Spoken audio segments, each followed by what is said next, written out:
First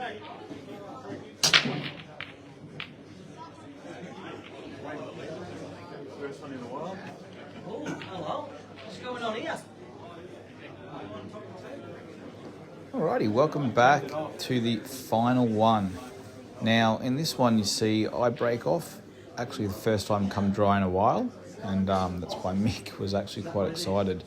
Now, first of all, like, he's on a yellow in the centre, left centre. He's also on 2 reds in the right centre, and he opts to go the reds.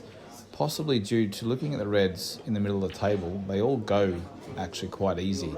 But I think he got a bit of an unlucky nudge here on the black ball, hence why he's actually have to play a few, just a few good shots now to get himself back in the frame. So he starts with this one, and then now you can see him actually now trying to get an angle to get down for this bottom red. But it actually takes him a couple more shots to do that.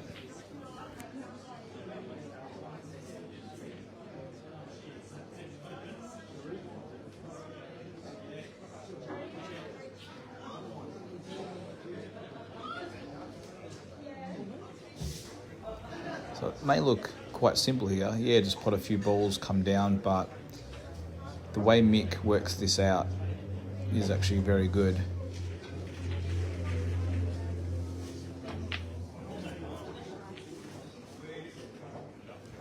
So plays a really nice shot off a couple of rails there, and now he just has enough angle. And you can see him thinking about it here, but he more than likely possibly wanted to have a little bit more angle, but he had enough to force it down and get onto the red, therefore leaving himself 2 more reds in the middle of the table to come back for.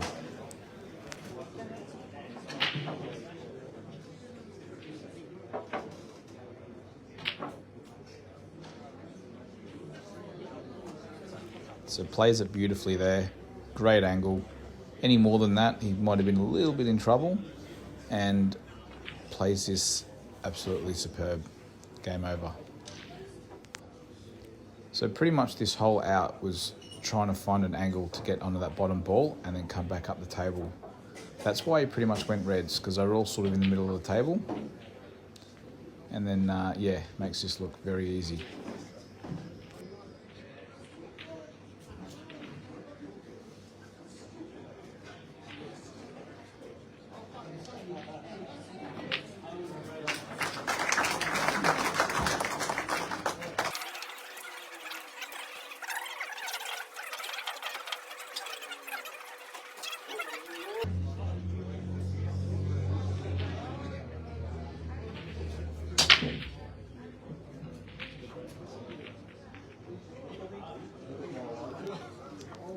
Another nice break there by Mick.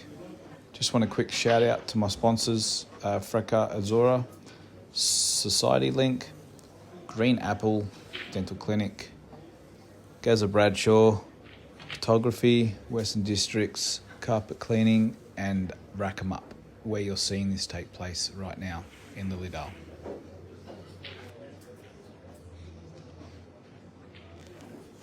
So Mick only had the option of pretty much yellows here. So now he's just trying to work out the correct path.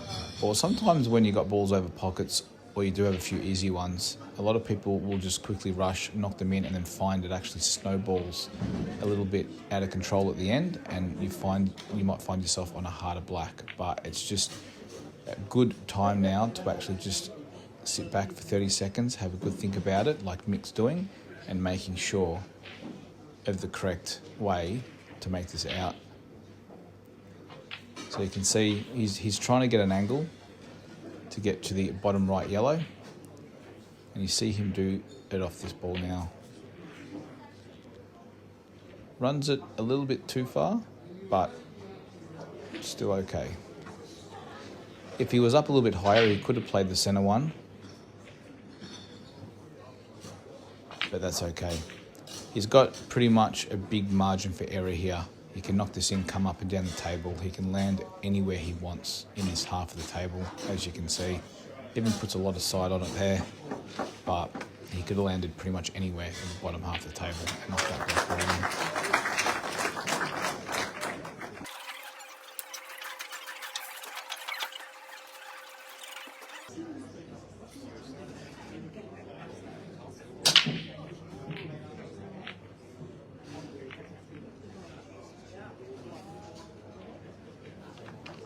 So as you can see, 3 frames on the trot, I dry break, Mick pots out, Mick breaks and pots out, I dry break. And this is how games can actually run away from you. The best thing you can do is just sort of sit back and wait for your opportunity. And when you get that opportunity, then you have your chance to obviously do something in the game, either take advantage or it can actually go the other way. And yeah, you lose pretty much.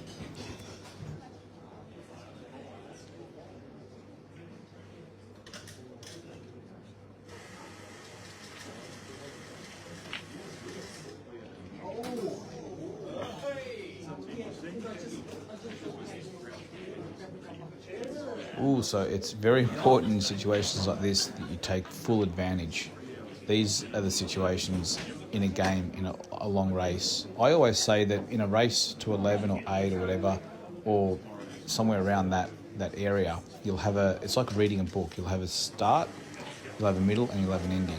So a start is, someone might get off to a good start, or it might be level, and then halfway through something will happen, and then at the end of the game, something will happen. So something like this as well. He's missed a shot. Now it's time to take full advantage and pot out. And if I don't, then that was my opportunity to do something in the game to actually either come back and win or take advantage and put some pressure on him. Or if I stuff this up, then obviously he's going to feel good and take advantage, and it can go the other way. So I just bumped that yellow off the rail before, just playing the one in the centre. I bumped the one that I'm going for now just slightly off the rail, and I really wanted to make sure of these yellows and take the frame.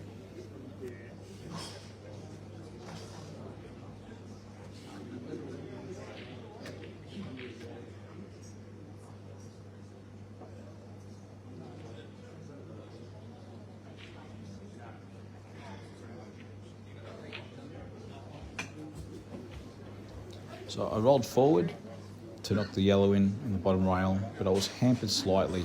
So now I just had to make sure of the pot, and I know that the white ball's going to come up and possibly nudge the red.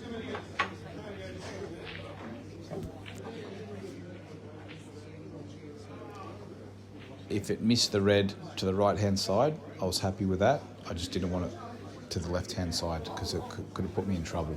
But that's fine. I just have to make sure now I land high off the middle yellow, so I can come down for the black. So knock this in, come past the yellow. You can see that I make sure that I come past it. So now I can come down the table for the black ball.